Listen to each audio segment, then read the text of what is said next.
இது நம்ம கிச்சன்ல நம்ம இன்னைக்கு என்ன பண்ண போறோம்னா ஈஸி டிஃபன் பண்ண போறோம். மினி இட்லியும் பொடி இட்லி பண்ண போறோம். அதுக்கு என்ன தேவைன்னா நல்லா 2 ஸ்பூன் அளவுக்கு நல்லெண்ணெயை விட்டுக்கணும். மாதிரி 2 கடுகு போட்டு பொரிய விடணும்.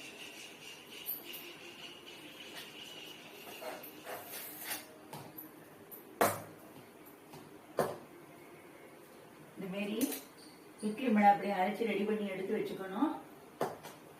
சிறிதளவு ஒரு 1/4 ஸ்பூன் அளவுக்கு காரப்பொடி.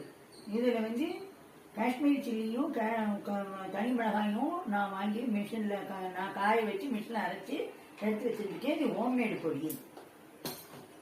அப்புறம் இதுக்கு நல்லெண்ணெய் தேவை. இப்போ இது கடுகு வெடிக்கட்டும். இது கடுகு வெடிச்சதுக்கு அப்புறம்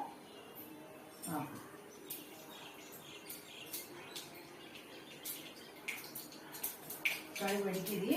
இப்போ தனி மிளகாத்தூள் 1/4 ஸ்பூன் அளவுக்கு நம்ம போடுறோம். அடுப்பை வந்து சிம்மில் வைக்கிறோம். சிம்மில் வச்சுட்டு இந்த மினி இட்லியை இதில் போடுறோம். இப்போ நமக்கு தேவையான அளவுக்கு இட்லி மிளகாத்தூளை இதில் போடுறோம். இப்போ நமக்கு தேவையான நல்லெண்ணெயை விடணும். நல்லெண்ணெய் விட்டு நல்லா இது வந்து முதல்ல பெரட்டணும். இந்த இது வந்து இதில் ஊறி வரணும்.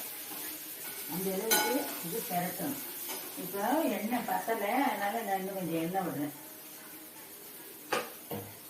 மிளகா இட்லி மிளகா அப்படியும் பத்தலை, இன்னும் கொஞ்சம் இட்லி மிளகா அப்படி நான் போடுறேன்.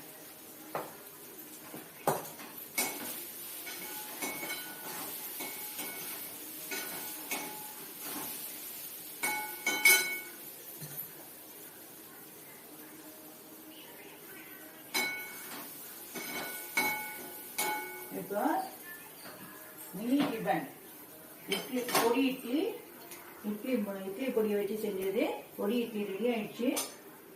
இப்போ இதை நம்ம வந்து சர்விங் டிஷ்ஷுக்கு மாற்றணும்.